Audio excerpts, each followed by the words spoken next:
মেহেদি বলল, ভালো আছেন স্যার? যেহেতু বলেছি চায়না থেকে আসছি, তাই চায়না ভাষায় কথা বলতে হবে, নইলে ধরা পড়ে যাব। কিন্তু চায়না ভাষা তো আর পারি না আমি, তাই উল্টাপাল্টা যা পারবো তাই বলবো। আর মারিয়া তো আছেই, বাংলা বলবে। আমি বললাম, চাচু। মেহেদি বলল, বাবা এসব কি বলে? মেয়র বলল, আরে বোকা, উনি তো চায়না থেকে আসছে, তো চায়না ভাষায় তো বলবে, তাই না? মারিয়া বলল, উনি বলেছেন আমি ভালো আছি, আপনারা কেমন আছেন? মেয়র বলল, জি ম্যাডাম, আমরা তো আর চায়না পারি না। মারিয়া বলল, আপনি বাংলা বলেন, আমি চায়নাতে ওনাকে বুঝিয়ে দিব। মেয়র বলল, আমিও ভালো আছি। তাহলে কি আমরা ডিলের ব্যাপারে কথা বলতে পারি? মারিয়া বলল, চুং চাংচা, বাকা চুক্কা মা, পাকালিকা, মুখা চাকা বি চুকা, চা চুমু চাকা নিবাচা, অকামুচা চুকা বুকা খা। আমি বললাম, অলি অলি ফা, মাকা চুক্কা মা, চুমু চুমা খা। মেহেদি বলল, বাবা তোমাকে কি আমাকে চুমা দিতে বলছে? মেয়র বলল, আরে হতচ্ছাড়া, চায়না ভাষা বলছে। মারিয়া বলল, আপনি যে কালো ধান্দা করেন এগুলো উনি বিশ্বাস করে না, তাই আপনাকে বলতে হবে কোথায় কি করছেন। মেয়র বলল, এগুলা কি বলছেন? এগুলো তো বলা যাবে না, পরে যদি সমস্যা হয়ে যায়। আমি বললাম, মালুফি কুচু, ফামি চুমলা, কুলি কুদি চাক, মি হুগা হুগা। মেহেদি বলল, বাবা ওই শালা কি তোমাকে বকা দিচ্ছে? মেয়র বলল, বাবা তুই কোনো কথা বলিস না তো, চুপ থাক। বাপের মান সম্মান সব শেষ করতে চাস তুই? মেহেদি বলল, কিন্তু বাবা উনি তো তোমাকে বকা দিচ্ছে। মেয়র বলল, তুই যদি আর একটা কথা বলিস তোকে আমি এক্ষণ গুলি করে দেব।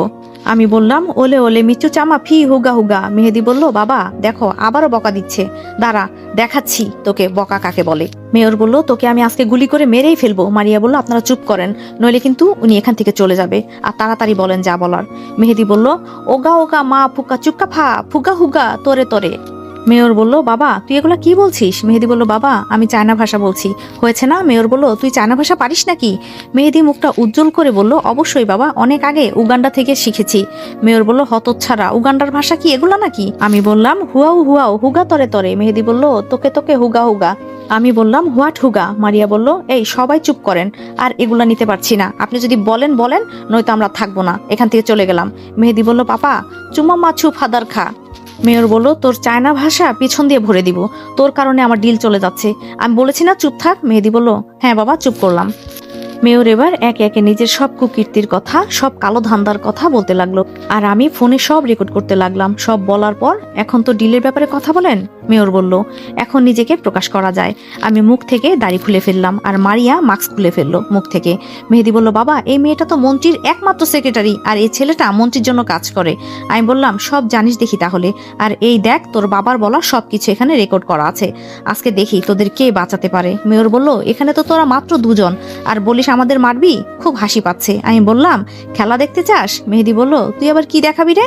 আমি বললাম, অ্যাটাক। অ্যাটাক বলার সাথে সাথেই সবাই মেয়র আর মেহেদির দিকে গুলি তাক করলো। মেয়র বলল, দুধ কলা খাইয়ে কাল সাপ পুষলাম। আমি এবার হাসলাম, দেখি এখন তুই কিভাবে বাঁচবি। মেয়র আমার এক বডিগার্ডকে টান দিয়ে মাথায় গুলি ধরলো। মেয়র বলল, সবাইকে বল বন্দুক নিচে নামাতে। আমি বললাম, সবাই গুলি নিচে নামাও। ও বলল, স্যার আমাকে মেরে ফেলুক, তবুও আপনি এদেরকে ছাড়বেন না। আমি বললাম, একটা গুলি কেউ করবা না। মারিয়া বলল, কিন্তু ওরা তো চলে যাবে। আমি বললাম, চলে যাক, কিন্তু তাই বলে একজনকে মেরে ফেলবো নাকি? মেয়র আর ওর ছেলে বডিগার্ডকে ফেলে দিয়ে গাড়ি নিয়ে চলে গেল। স্যার আমরা কি ওদের পিছু করব? আমি বললাম, মোটেও না, এখন ওরা পালিয়ে পালিয়ে বেড়াক, কারণ ওর সব কিছুর প্রমাণ আমাদের কাছে আছে। আর মারিয়া শোন, সুমাইয়াকে বলবি ওদেরকে মেরে ফেলেছি। মারিয়া বলল, কিন্তু ওরা যদি আবার আসে? আমি বললাম, আর আসবে না, ওরা এখন দেশ ছেড়ে পালিয়ে যাবে, দেখিস। স্যার এখন আমরা কি করব? আমি বললাম, তোমাদের 15 দিনের ছুটি দেওয়া হলো, আর সবার ফোনে টাকা ঢুকে যাবে, এখন সবাই বাড়ি যাও, ঠিক আছে? জি স্যার। সুমন বলল, আমি কি করব স্যার? আমি বললাম, তুমি এখন বাড়িতে যাও। মারিয়া বলল, ওরা পালিয়ে গেল, এখন কি করব আমরা? আমি বললাম, আরে কিছু হবে না, তুই চিন্তা করিস না তো, শুধু সুমাইয়াকে বলবি মেরে ফেলেছি। বাসার কাছে আসতেই মাইক্রো থেকে নামলাম, আর হঠাৎ যেন মনে হলো আমার বুকের মাঝে যেন কিছু পড়ছে। দেখার জন্য নিচে তাকিয়ে দেখি, আরে এটা তো সুমাইয়া, আর সামনে দেখি সবাই দাঁড়িয়ে আছে। মনে মনে চিন্তা করছি, আজকে আমার মান সম্মান সব শেষ। সুমাইয়া বলল, বাবু তোমার কিছু হয় নাই তো আবার? আমি বললাম, আরে আরে আমাকে ছাড়ো, দেখো সবাই কেমন তাকিয়ে আছে। সুমাইয়া বলল, তাকিয়ে থাক, তাতে আমার কি? আমি আমার স্বামীকেই তো জড়িয়ে ধরেছি নাকি? আমি বললাম, তাই বলে সবার সামনে এমন করো না বেবি, দেখো সবাই কেমন তাকিয়ে আছে। সুমাইয়াকে জোর করে ছাড়িয়ে দিলাম। আঙ্কেল বলল, তা বাবা মিশন কি কমপ্লিট? আমি বললাম, জি আঙ্কেল। আপনি জানেন কিভাবে? আঙ্কেল বলল, সুমাইয়া বলেছে। আমি বললাম, ও তাই বলেন। আম্মু বলল, তোর কিছু হয় নাই তো বাবা? আমি বললাম, আরে না মাই ডিয়ার মম। আঙ্কেল বলল, সবাই আসো, তোমাদের সাথে কিছু কথা আছে। এই বলে আঙ্কেল আম্মু আন্টি সবাই ভিতরে চলে গেল। আমি বললাম, সুমাইয়া কি বলবে? সুমাইয়া বলল, আমি কি জানি, বাবাকে জিজ্ঞাসা করো। সুমাইয়াও ভিতরে চলে গেল। মারিয়া বলল, কি দাঁড়িয়ে থাকবি নাকি ভেতরে যাবি? আমি বললাম, আজকে আমার কপালে কি আছে কে জানে। মারিয়া বলল আমার মনে হয় তোর বিয়ে হবে খুব তাড়াতাড়ি। আমি বললাম ধুর, ভয় দেখাস না তো। মারিয়া বলল ও মা, বিয়ে করতে আবার ভয় কিসের? আমি বললাম বিয়ে তো করিস নাই, তাই বলিস ভয় কিসের। মারিয়া বলল তুই এখানে থাক, আমি গেলাম। তাহলে আমি এখানে দাঁড়িয়ে কি করব? আমিও ভিতরে চলে যাই। আঙ্কেল বলল তাহলে সবকিছু তো ঠিক, আগামী শুক্রবারে রেদওয়ান আর সুমাইয়ের বিয়ে। ওমা, এই কথা শুনে দেখি সুমাইয়া লজ্জায় ভেতরে দৌড় দিল, আর সবাই সুমাইয়ের কাণ্ড দেখে হাসছে। আম্মু বলল বাবা তুই কি বলিস? আমি বললাম তোমাদের যেটা ভালো মনে হয় সেটাই করো, বলে আমিও সুমাইয়ের রুমে চলে গেলাম। দেখি সুমাইয়া শুয়ে আছে। আমি গিয়ে সুমাইয়াকে জড়িয়ে ধরলাম। আমি বললাম কি লজ্জাবতী ম্যাডাম চলে আসলেন যে? সুমাইয়া বলল যাও, আমার প্রতি লজ্জা করে না? আমি বললাম এত লজ্জা রাখো কোথায়?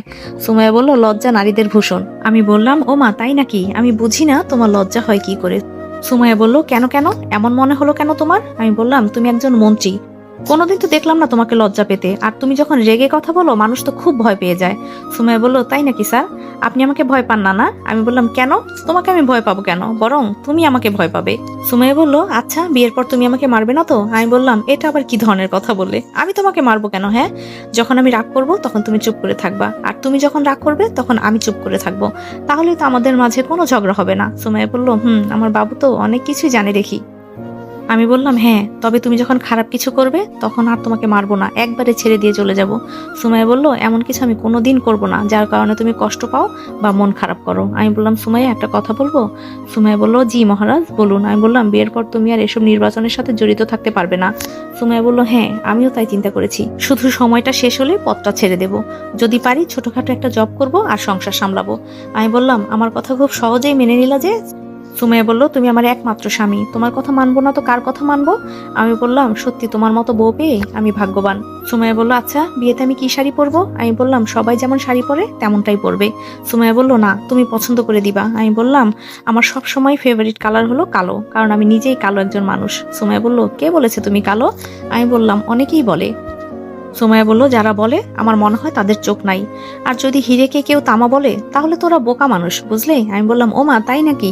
শুধু তোমার কাছে ভালো হলেই হবে, আর কারো কাছে ভালো হতে হবে না?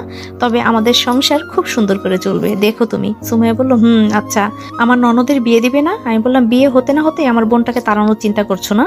সুমাইয়া বলল আমি তো শুধু জানতে চেয়েছি, তাছাড়া ও আমার ছোট বোনের মতো, তুমি কিভাবে এই কথাটা বললা? আমি বললাম জানো সুমাইয়া, আমি আমার মা আর বোনের জন্য শুধু বেঁচে আছি, না হলে কবে ওই মেম্বারকে মেরে জেলে চলে যেতাম। সুমাইয়া বলল মেম্বারটা আবার কে, আর তুমি তাকে মারবে কেন?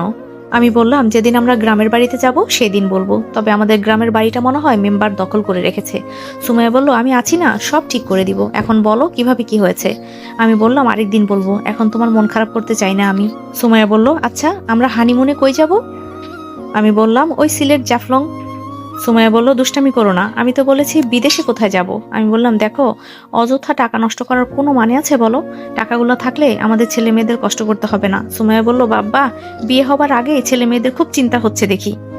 আমি বললাম জানো, পরের কিউট কিউট বেবিগুলো দেখলে আমারও খুব ইচ্ছা হয় এমন একটা বেবি আমারও হবে, আমি ওকে নিয়ে খেলাধুলা করব, খুব মজা হবে। সুমাইয়া আমার কানে কানে এসে বলল আমার বাবুর সব ইচ্ছা আমি পূরণ করব।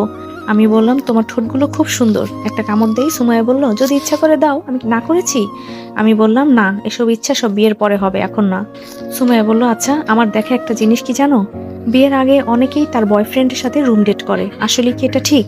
আমি বললাম ওইসব ছেলে আর মেয়েদের কি করা উচিত জানো, শরীরটা পুরোটা মাটির নিচে ঢুকিয়ে শুধু মাথাটা উপরে রাখতে হবে, তারপর পাথর মারা উচিত যতক্ষণ পর্যন্ত না মরে, ওরাও তো একদিন বিয়ে করবে, এমন কেন করে? সুমাইয়া বলল বড় কথা কি জানো, তুমি যেমন তোমার জীবন সাথীও ঠিক তেমনই হবে। আমি বললাম আমি তো মেয়েদের সাথে কথা বলতেই পারি না, আবার প্রেম। সুমাইয়া বলল তাহলে আমার সাথে কি? আমি বললাম তুমি তো আমার বউ লাগো। সুমাইয়া বলল তবে আমি তোমার মতোই পবিত্র, কোনো পুরুষের হাত লাগে না আমার শরীরে, শুধু তুমি ছাড়া। আমি বললাম এজন্যই তোমাকে আমি এত ভালোবাসি। সুমাইয়া বলল আমিও তোমাকে ভালোবাসি। মারিয়া বলল ম্যাম আমি কি করবো এখন তাহলে? সুমাইয়া বলল এই ছাড়ো, মারিয়া দেখছে। আমি বললাম দেখুক, মারিয়া তুই চলে যা, আজকে তোর ছুটি। মারিয়া বলল তুই বললে তো আর হবে না। আমি বললাম আমি বলছি তুই যা, এখন মনে কর আমি তোর বস। সুমাইয়া বলল মারিয়া চলে যাও, আজকে তোমার ছুটি। আমি বললাম মারিয়া দাঁড়া দাঁড়া, সুমাইয়াকে ছেড়ে দিয়ে। মারিয়া বলল হ্যাঁ বল কি হয়েছে? আমি বললাম একটা মেয়েকে তোকে খুঁজে বের করতে হবে। মারিয়া বলল কোন মেয়ে? আমি ফোনটা বের করে বললাম এই মেয়েটাকে খুঁজে বের করতে হবে। মারিয়া বলল আচ্ছা তুই আমাকে ফোনটা দিয়ে দে, আমি খুঁজে দেখবো নে। আর এই মেয়েটা কে হয় তোর? আমি বললাম পরে তোকে সব বুঝিয়ে বলবো, তুই আগে ঠিকানাটা খুঁজে বের কর। মারিয়া বলল ওকে ঠিক আছে। মারিয়া চলে গেল। দেখি সুমাইয়া আমার উপর চোখ লাল করে তাকিয়ে আছে। আমি বললাম এভাবে দেখছো কেন আমাকে? সুমাইয়া বলল এই মেয়েটাকে আর তুমি চিনো কিভাবে? আমি বললাম আরে বাবু রাগ কেন করো? সুমাইয়া বলল এই তুই আমাকে বাবু বলবি না। আমি বললাম আরে তুই করে কেন বলতেছো? সুমাইয়া বলল তো কি করে বলবো তোকে? হ্যাঁ, আমি বললাম আরে এই মেয়েটাকে আমার বন্ধু ভালোবাসে আর ও গ্রামে চলে গেছে, তাই আমাকে খুঁজে বের করতে হবে। আর তুমি কি না আমাকে? সুমাইয়া বলল সরি সরি বাবু, আর এমন হবে না, না জেনে বলে ফেলেছি। আমি বললাম না জেনে শুনে কেন কথা বলো, আমার কি রাগ হয় না? সুমাইয়া বলল এই দেখো কান ধরলাম, আর হবে না। আমি বললাম আমি কি তোমাকে ছাড়া আর কাউকে ভালোবাসতে পারি বলো? এই কথাটা বলতেই মিতুর কথা মনে পড়লো। কেন জানি মনে হচ্ছে মিতুকে আমি ভালোবেসে ফেলেছি। মাকার মনটাকে কিছুতেই বোঝাতে পারছি না। সুমাইয়া বলল বাবু, এই বাবু। আমি বললাম হ্যাঁ কি হয়েছে? সুমাইয়া বলল কি চিন্তা করছো? আমি বললাম কিছু মানুষের কথা মনে পড়লে খুব কষ্ট হয়। সুমাইয়া বলল তোমার কথা আমি কিছুই বুঝি না। আমি বললাম তুমি তো আমার বউ, আস্তে আস্তে সব বুঝে যাবা, চিন্তা করো না। সুমাইয়া বলল ও তাই? আমার তো মাঝে মাঝে মনেই থাকে না আমি যে তোমার বউ। আমি হাসলাম। মনে থাকবে, তবে সেটা বাসর রাতের পর থেকে। সুমাইয়া বলল যাও খারাপ কথা বলো কেন? আমি বললাম তাহলে বলো কেন মনে থাকে না? সুমাইয়া বলল আরে আমি তো মজা করেছি। আমি বললাম আচ্ছা কথা বলো না, আমি একটা বন্ধুকে ফোন দিচ্ছি। সুমাইয়া বলল ওকে দাও। আমি ফাহিমকে কল দিতে লাগলাম। ফাহিম বলল আরে রেদওয়ান, অনেকদিন পর যে, আমার কথা মনে পড়লো তো তাহলে? আমি বললাম আরে বেটা তুই জানোস না আমি কেমন বিজি থাকি? ফাহিম বলল বিজি তো থাকবি। আমি বললাম আচ্ছা শোন, যে জন্য তোকে কল দিলাম। ফাহিম বলল হ্যাঁ বল। আমি বললাম শুক্রবারে আমার বিয়ে, তুই আজকে রাত্রে রওনা দিবি। ফাহিম বলল কি তোর বিয়ে? আর আমি জানি না? আমি বললাম আরে বেটা আমি তো মাত্র কিছুক্ষণ আগে জানতে পারলাম শুক্রবারে যে আমার বিয়ে হবে। ফাহিম বলল ভাবি কেমন রে দেখতে? আমি বললাম তোর ভাবিকে তুই চিনিস? ফাহিম বলল সত্যি, নামটা বলতো। আমি বললাম আরে সামনাসামনি দেখবি, তুই আয় আগে। ফাহিম বলল আচ্ছা আজকে রাত্রেই রওনা দেব। আর আমার লাইলির খবর কি রে? আমি বললাম খোঁজ নিচ্ছি, তার বাসা কোথায় সেটা আর তোকে চিন্তা করতে হবে না। ফাহিম বলল আমি কিন্তু এখানে এসে ওকে প্রপোজ করব। আমি বললাম আচ্ছা করিস, আগে আয়। ফাহিম বলল ওকে, ফোন রেখে দিল। সুমাইয়া বলল এটা কি তোমার ফ্রেন্ড? আমি বললাম হ্যাঁ। সুমাইয়া বলল আচ্ছা আমি তোমার বুকে একটু ঘুমাবো। আমি বললাম না না, বিয়ের আগে কোনো থাকাথাকি নাই, আমি গেলাম। সুমাইয়া বলল আরে কই যাবা, এখানে থাকো বলছি। আমি বললাম আচ্ছা আমি ঘুমাবো। আমি ফোন টিপি। সুমাইয়া বলল ওকে সুইটহার্ট। আমি ফেসবুক চালাতে লাগলাম, আবার সেই আইডি থেকে মেসেজ। আজকে তো এর খোঁজ নিয়েই ছাড়বো, কে এই মেয়েটা?